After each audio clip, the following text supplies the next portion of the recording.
हर सपने को अपनी सांसों में रखो, हर मंजिल को अपनी बाहों में रखो, ये जीत तुम्हारी है बस, ये जीत तुम्हारी है बस, अपने सपनों को अपने निगाहों में रखो।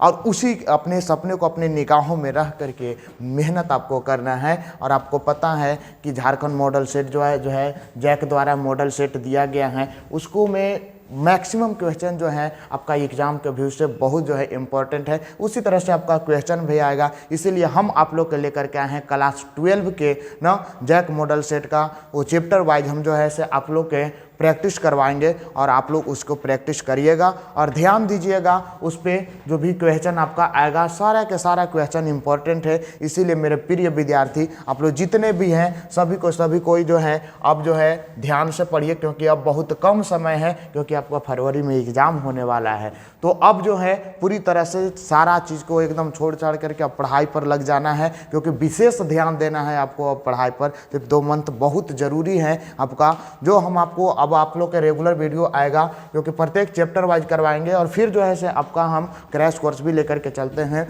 चलेंगे। चलो तो सबसे पहले यहाँ पर देखो क्वेश्चन नंबर आपका चैप्टर 3 है, चैप्टर 3 मानव जनन। मानव जनन में फर्स्ट नंबर क्वेश्चन आपका क्या करता है, विच of the following is the primary reproductive organs of the human male. ना बोल रहा है कि प्राइमरी रिप्रोडक्टिव ऑर्गेन्स मेल का कौन सा होता है, तो वह टेस्टिज होता है। कौन होता है, टेस्टिज होता है। या निम्नलिखित में से कौन सा मानव नर का प्राथमिक जनन अंग कौन सा है, तो वृषण है। कौन सा है, वृषण है। प्राथमिक नर जनन अंग उसे कहेंगे जो नर युग्मक कहने का मतलब क्या, कि नर युग्मक कहने का मतलब कि जो शुक्राणु का निर्माण करता है, जो शुक्राणु का निर्माण करता है उसी को नर युग्मक कहेंगे। तो शुक्राणु का निर्माण जो होता है वह आपका शुक्राणु का निर्माण जो करता है वो कौन करता है, वृषण करता है। वृषण अंग से होता है, यानी कि यह आपका प्राथमिक जनन अंग है, प्राइमरी रिप्रोडक्टिव ऑर्गन से मेल का। तो हम लोग क्वेश्चन नंबर फर्स्ट देख लिए। चलो क्वेश्चन नंबर सेकेंड है आपका on which day of the menstrual cycle ovulation occurs, यानी कह रहा है आर्तो चक्र के किस दिन अंडोत्सर्ग संपन्न होती है। यानी कि अंडे जो रहते हैं वह अंडे बाहर जो है ना, अंडे जो है बाहर वह कब जो है वह आपका पुटक से निकलते हैं। यानी ग्राफियन पुटक की यदि हम लोग बात करते हैं तो ग्राफियन पुटक से यह अंडे कब बाहर निकलते हैं, कौन से दिन में, तो आपको पता है कि 14वें दिन में निकलती है। कौन सा दिन में, 14वें दिन में। कौन सी हार्मोन के कारण, तो अचानक जो है एलेक्स हार्मोन की मात्रा बढ़ जाती है, जिसके कारण जो है ग्राफियन पुटक से जो है यानी ग्राफियन फॉलिकल से जो है वह आपका अंडाणु ओवम जो है वह बाहर की ओर निकल जाती है। कौन सा दिन, तो 14वें दिन। तो यहाँ ऑप्शन है 1 से 5 दिन में या 12 से 16 दिन में। तो 14 दिन किस में आएगा, तो 12 से 16 दिन में। तो आपका कौन आ जाएगा, 12 से 16 दिन, यानी कि 12 से 16 डेज। अब उसके बाद यदि हम लोग बात करते हैं तो क्वेश्चन नंबर 3 है आपका। क्वेश्चन नंबर 3 है Sertoli cell are present in, ना सर्टोली सेल किस में पाई जाती है, कहाँ पर प्रेजेंट रहता है। तो आपको भी पता है कि सर्टोली सेल जो प्रेजेंट रहता है वो तुम्हारा वृषण में प्रेजेंट रहता है, टेस्टिज में प्रेजेंट रहता है। और ये भी बात आपको पता होगा कि सर्टोली सेल ही होती है जो शुक्राणु को यानी अस्पर्म को भोजन देने का कार्य, न पोषण देने का कार्य करती है। ये भी क्वेश्चन पूछ सकता है कि सर्टोली कोशिकाएं का क्या कार्य है। तो सर्टोली कोशिकाएं के कार्य है शुक्राणु को यानी अस्पर्म को पोषण देने का कार्य करता है। नेक्स्ट क्वेश्चन देखिएगा, the number of chromosome in secondary spermatocyte of human is, यानी मानव के द्वितीयक शुक्राणु कोशिकाओं में गुणसूत्रों की संख्या कितनी होती है। तो आप लोग को बताया कि जो शुक्राणु का जो कोशिका होती है गुणसूत्र की संख्या 46 होती है, लेकिन इसमें जब अर्धसूत्री विभाजन होती है तो कितना हो जाती है, 23। कितना हो जाती है, 23। तो इसका आंसर कौन हो जाएगा, 23 यानी 23। नेक्स्ट क्वेश्चन हम लोग देखेंगे क्या, नेक्स्ट क्वेश्चन है in which of the following organs male hormones are produced, ना यानी कि कौन सा ऑर्गेन से जो है मेल हार्मोन जो है प्रोड्यूस होता है, स्रावित होता है। निम्नलिखित में से किस अंग में से नर हार्मोन की उत्पत्ति होती है। तो वह जो आपका है देख सकते हैं नर हार्मोन, यानी नर में आपका कौन सा पाया जाता है, वृषण यानी टेस्टिज। वृषण पाया जाता है, टेस्टिज पाया जाता है, इससे ही आपका नर हार्मोन स्रावित होता है। नेक्स्ट क्वेश्चन आप देखिएगा, नेक्स्ट क्वेश्चन देखिएगा आप कि यहाँ पर the temperature of the testes is how much less than the normal body temperature, यानी हमारा नॉर्मल बॉडी टेम्परेचर से ना, यानी वृषण का तापमान शरीर के सामान्य तापमान से कितना कम होता है, कितना कम होता है। तो आपको यदि बात करते हैं तो 2 से 2.5 डिग्री सेल्सियस, 2 से 2.5 डिग्री सेल्सियस, जैसे हमारा बॉडी का तापमान की बात करते हैं तो 37 डिग्री सेल्सियस है, तो 37 डिग्री सेल्सियस से ना 2 से 2.5 डिग्री सेल्सियस कम तापमान चाहिए वृषण को। जब वृषण को कम तापमान मिलेगा 2 से 2.5 डिग्री सेल्सियस, तब जाकर के जो है वह शुक्राणु का निर्माण करेगा। यही कारण होता है कि जो वृषण है वह वृषण कोश में यानी शरीर के बाहर जो है वह स्थित रहता है। यह बहुत इंपॉर्टेंट क्वेश्चन है, क्वेश्चन यह पूछता भी है। अब उसके बाद यदि हम लोग बात करते हैं तो नेक्स्ट क्वेश्चन आप देखिएगा, नेक्स्ट क्वेश्चन है आपका next question acrosome is present in, acrosome is present in, acrosome किस में पाया जाता है। आपको पता है कि जो शुक्राणु होता है, शुक्राणु जो होता है उस शुक्राणु की यदि हम लोग बात करते हैं तो वह जो शुक्राणु होता है वह शुक्राणु का ना, वह शुक्राणु में जो पहला जो भाग होता है उसी को भाग क्या बोलते हैं, शीर्ष, क्या बोलते हैं, शीर्ष। और यह जो शीर्ष भाग होता है यानी हेड जो भाग होता है, इसी शुक्राणु में, इसी स्पर्म में यदि बात करते हैं तो यहाँ पर टोपी नुमा संरचना के जैसा होता है, कैप के जैसा इसकी संरचना होता है, इसी को एक्रोसोम कहा जाता है। तो बोल रहा है कि एक्रोसोम ना, एक्रोसोम जो है वो किस में पाया जाता है, तो शुक्राणुओं को सिरे में यानी कि शीर्ष भाग में, हेड भाग में, तो हेड ऑफ द स्पर्म। और यही शुक्राणु को सिरे में यानी कि एक्रोसोम में, इस एक्रोसोम में बात करते हैं तो जल अपघटक एंजाइम पाया जाता है जो अंडाणु के भित्ति को ना, अंडाणु के भित्ति को छेद करने में कार्य करता है, अर्थात कोरोना रेडिएटा को भेदते हुए वो आगे की ओर बढ़ता है।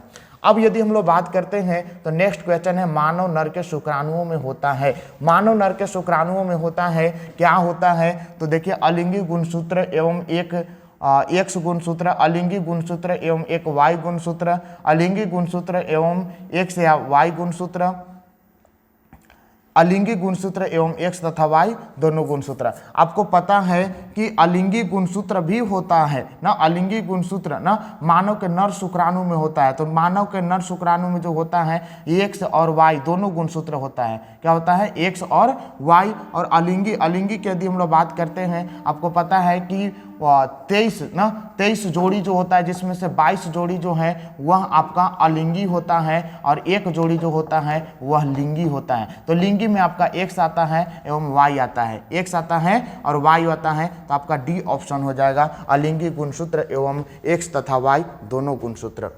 चलिए क्वेश्चन नंबर 9 हम लोग देखते हैं। क्वेश्चन नंबर 9 क्या कहता है कि एक प्राथमिक शुक्राणु कोशिका के द्वारा कितने शुक्राणुओं का निर्माण होता है, तो 4 शुक्राणुओं का निर्माण होता है, यानी कितने शुक्राणु, कितने प्रोड्यूस जो है होते हैं स्पर्म, तो 4, याद रखिएगा। नेक्स्ट क्वेश्चन है आपका in which the following structure antrum is present in, antrum, antrum का मतलब होता है खाली स्थान, जो आपका खाली स्थान के रूप में जो हो जाता है, जैसे इस तरह से जो ग्राफियन पुटक जो आपका बहुत सारा रहते थे, बहुत सारा इस तरह के रहता था, देखिए जो बीच में खाली स्थान जो हो जाता था उसी को एंट्रम कहा जाता था। क्या कहा जाता था, एंट्रम। तो एंट्रम यानी कि इसे गह्वर कहा जाता है, क्या कहा जाता है, गह्वर। तो किसमें यह प्रेजेंट रहता था, तो ग्राफी पुटक में, किसमें, ग्राफी पुटक में, यानी ग्राफियन फॉलिकल। नेक्स्ट क्वेश्चन है आपका सेकेंडरी स्पर्मेटोसाइट आर यानी द्वितीय शुक्राणु कोशिकाएं जो है वो क्या होती है, तो वह अगुणित होती है, क्या होती है, अगुणित होती है। नेक्स्ट क्वेश्चन है आपका 12 नंबर,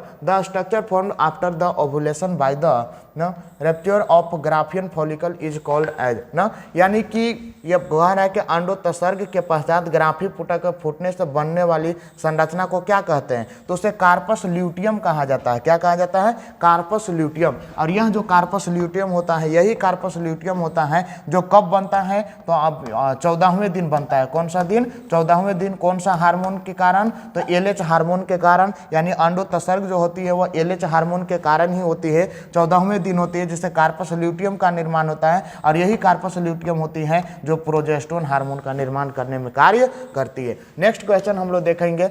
नेक्स्ट क्वेश्चन है आपका युग्मक जनन के दौरान निम्नलिखित में से किस प्रावस्था में गुणसूत्रों की संख्या आधी हो जाती है, तो गुणसूत्रों की संख्या आधी किस में होती है, अर्धसूत्री विभाजन फर्स्ट में होती है।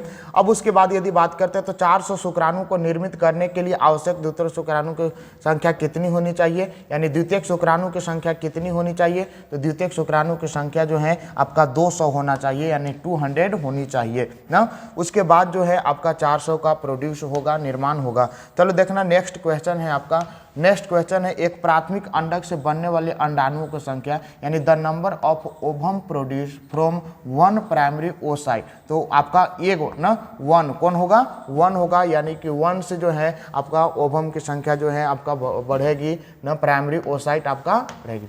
नेक्स्ट क्वेश्चन आप देख सकते हो, विच of the flowing hormone is secreted by the placenta, यानी प्लेसेंटा के द्वारा कौन सा हार्मोन सेक्रेशन होती है। तो वह हार्मोन जो है HCG हार्मोन, कौन सा हार्मोन, HCG हार्मोन, जिसे कहा जाता है हुमेन ना, हुमेन क्रोनिक गनाइडोट्रोपियन, जिसे मानव जरायु गोनाडोट्रोपिन हार्मोन कहा जाता है। तो ऑप्शन आपका ए हो जाएगा।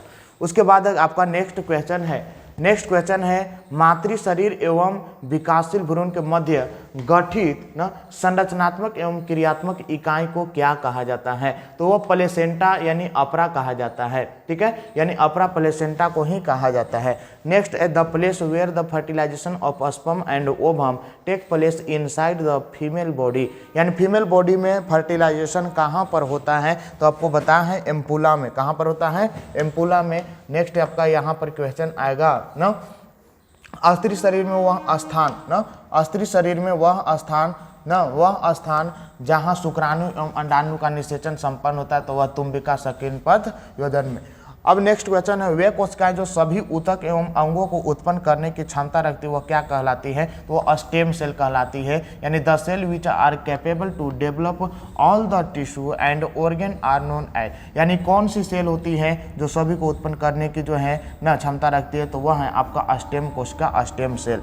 फिर आपका नेक्स्ट क्वेश्चन है मानव के युग्मनज में कितने गुणसूत्र उपस्थित होते हैं। युग्मनज की बात कर रहा है, यानी जाइगोट की बात करता है। तो जाइगोट जो बनता है वो गैमेट से बनता है, यानी 23 और 23 ना। तो यह जो 23 है, यह 23 ओवम का क्रोमोसोम, और यह जो 23 यह स्पर्म का क्रोमोसोम। तो 23 मिल करके आपका 46 आता है। 46 जब आता है तो उसी को हम लोग क्या बोलते हैं, युग्मनज। यानी कह सकते हैं कि अंडाणु और शुक्राणु यानी स्पर्म और ओवम जब मिलता है तो उसी को जाइगोट यानी युग्मनज कहा जाता है। तो युग्मनज में क्रोमोसोम की संख्या कितनी होगी, गुणसूत्रों की संख्या कितनी होगी, तो 46 होगी। कितनी होगी, 46 होगी।